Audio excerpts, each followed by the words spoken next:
Magsimula na tayo. Una-una, may tanong si Coach. Wala po. Ano ba yung gusto natin paglaki natin? Ano? Police! Ike. Chess! Ano gusto natin? Yung profession paglaki natin? Police! Doctor! FA, Financial Analyst!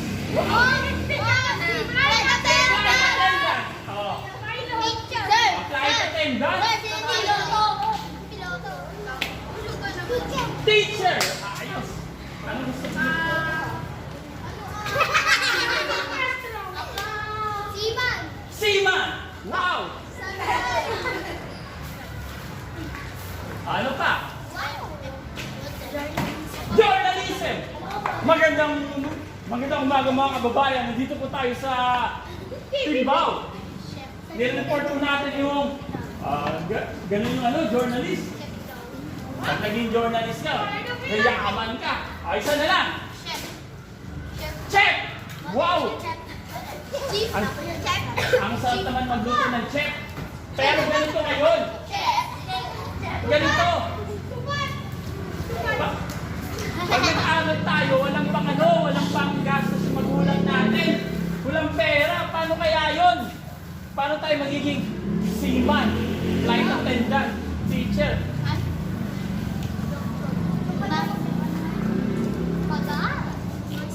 Magsikap. Kahit magsikap ka, pag walang pera, wala rin. Pero si Kuya, hindi lang wala kung baon sa school. Oh, kahit walang baon, papasok. Pag nagutom ka, paano masakit ka pa? Alay mo. Magpupuraon po.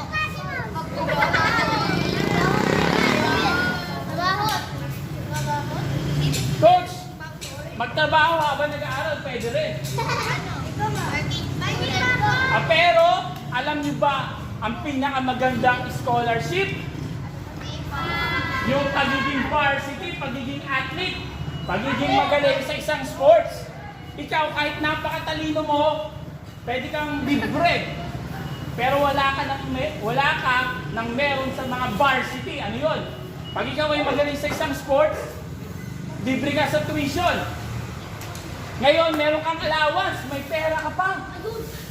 Tapos may pagkain ka pa. Tapos may dorm. Wow! May vitamins. Tapos ito pa, ang athlete prone sa injury, tama ba? Libre ka pa pang hospital. Tapos gusto niyo maglaro abroad, di ba? Pwede kayong bigyan ng school allowance, assistant. Ang matatalino ba? Mayroon ba mga ganon? Wala. Napakabihira, pero pag sinabi mong athlete ka, lahat kayo, equal. Yung mga matatalino, kukunti lang. Kaya, maganda maging professional athlete tayo. Pwedeng badminton, okay lang. Pwedeng chess. Sino kaya magandang example? Ang pinakamagandang example yung nasa harapan nyo na. Si Coach. Bakit? Si Coach dati, wala rin pera. Ganyan din yung bahay namin dati. Nakikita niyo yan, ganyan din. Tapos yung magulang ko, ganyan din yung trabaho. Kunti lang yung sahod. Pero alam niyo ba kung saan nagtapos si Coach? Sa UST. Alam niyo UST? Ang UST dati, #1 sa buong Pilipinas. Doon nag-aral si Jose Rizal. Ngayon, pang-apat siya. O kaya, the best maging varsity. Ang tanong, madali lang ba maging matuto ng mga sports? Madali. Kahit ang chess, isang araw, alam nyo na kagad. Ang dali naman pala, Coach eh. Ang tanong, bawat sports, madali ba maging magaling? Hindi. Tama. Kailangan nyo ng araw-araw na practice. Kailangan nyo ng determination. Kailangan nyo ng mga materials, equipment para gumaling. O ngayon, simulan natin dito. Sa chess, nakikita nyo, di ba? At yung mga hindi pa marunong. Okay, kahit hindi marunong, meron tayong libro dito para sa hindi marunong. Ito ang tinatawag na level 1 book. Dito, may level 1. Ano ang level 1? Yun yung para sa zero knowledge. Yan, matututunan nyo paano maglaro ng chess. Ang level 2, para na sa marunong. Meron tayong level 3, level 4, hanggang level 5. Level 5. Ito sa mga advanced level. Ito level 4. Yan. Ngayon, tingnan natin ilang meron pyesa sa chess. 16 plus 16, 32. Pwede kayo dito mag-join. Libre booklet, bibigyan natin. 32. Ayan, 32. Pero, ilang ba talaga ang pyesa sa chess? Ang isa, rook. Ang tawag dyan, rook. Sumunod yung knight. Ano yung knight? Kabayo? Hindi. Ang knight ay nakatungtong sa kabayo. Sunod ang bishop. Ang bishop ay pare. Lahat yan mga tao. Lahat tao, pare. Sumunod ay queen. Queen ay Reyna. Sunod yung king. Hari. Yung king ang makapangyarihan sa lahat. Sumunod yung pawn. Ano yung pawn? Sundalo. Soldier. Sundalo. Sa chess, 6 na moves lang ang kailangan nating alamin para maglaro ng chess. Ang dali lang naman pala, coach. Tama. Madali lang matuto mag-chess. Katulad ng sinabi ni coach kanina, ano yung mahirap? Ang maging magaling. Pero, napakahirap ba talaga? Hindi. Depende sa inyo kung gusto nyo talagang gumaling. Bigyan natin ng booklet. Sige. Bigyan natin ng booklet. Ito, level 1. Sa makakapag-memorize ng lahat ng pyesa ng chess. Sige. Ano tawag dito? Rook. Ano yung rook? Yung namamahala sa palasyo. Yung administrator, kung tawagin. Namamahala sa palasyo. Ano yung knight? Yung tao na nakatungtong sa kabayo. Lahat yung tao. Ano yung bishop? Yung pare. Makapangyarihan ng pare. Sumunod ang queen, ang Reyna. Sunod yung hari, yung king. Sumunod yung sundalo, pawn. Soldier, sundalo or pawn. Sinong gusto mag-memorize? Bigyan natin ng booklet. Ito, libre Tawag dito. Rook. Knight. Anong tawag? Pare o bishop. Tama, sige, pare. Bishop.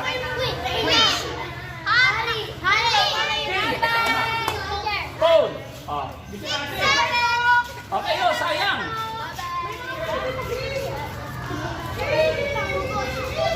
Sayang, dito pa kayo. Bigyan natin ng booklet.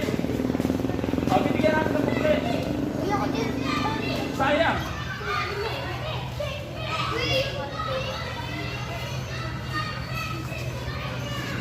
Sino pa gusto mag-memorize? Sige. Ano tawag dito? Rook. Dito?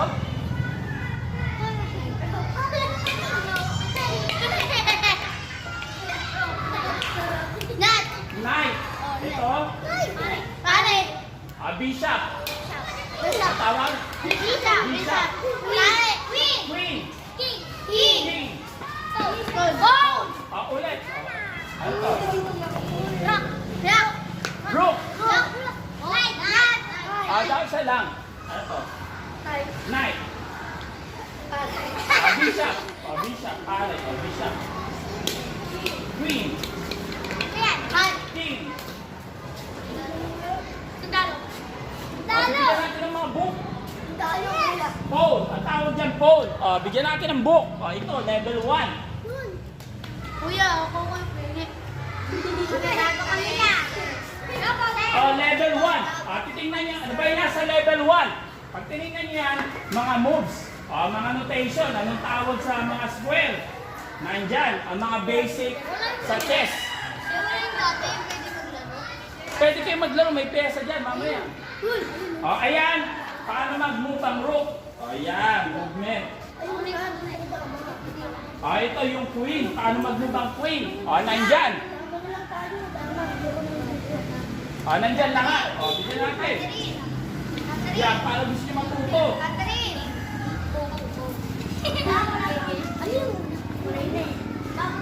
Sir, pengi, sir.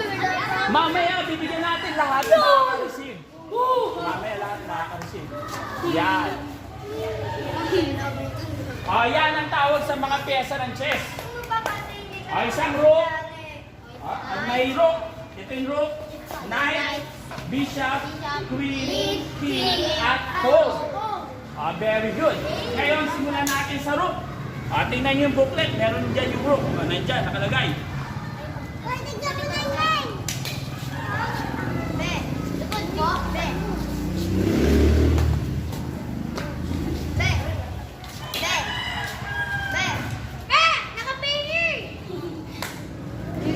Anong pangalan mo? Wendy. Wendy!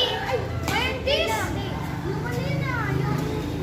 Paano mag-move ang rook? Ang rook, pwede siya sa kaliwa. Straight. Pwede siya sa kanan. Tingnan niyo dyan. Nandiyan yung move. Pwede siya sa taas.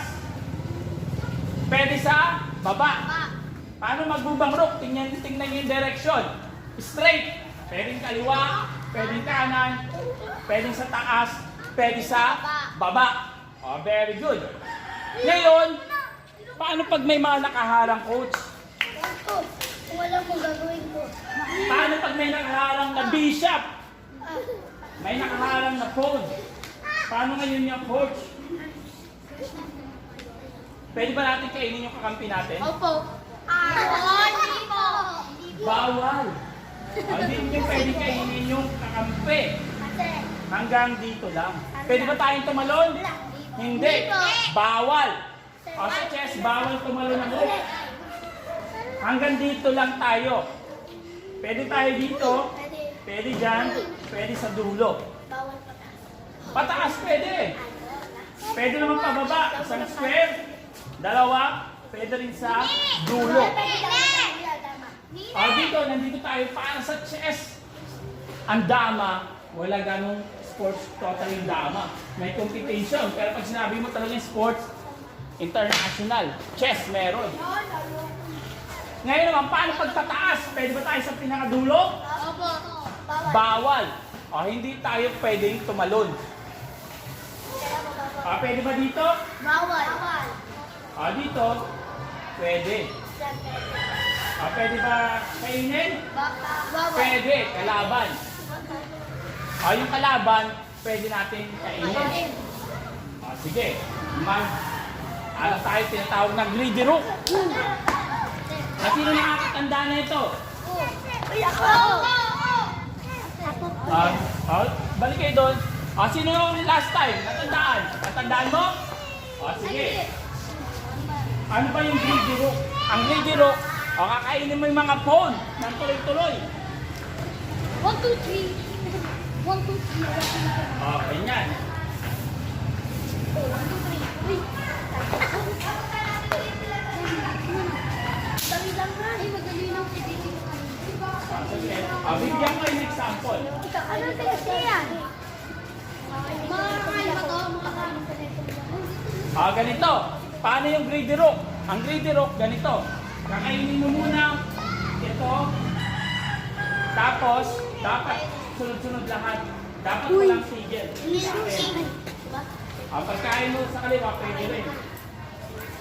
Ngayon, pababa. Kakainin mo. Pagkatapos ng pababa, titira ka na, kakain mo yung sa kanan.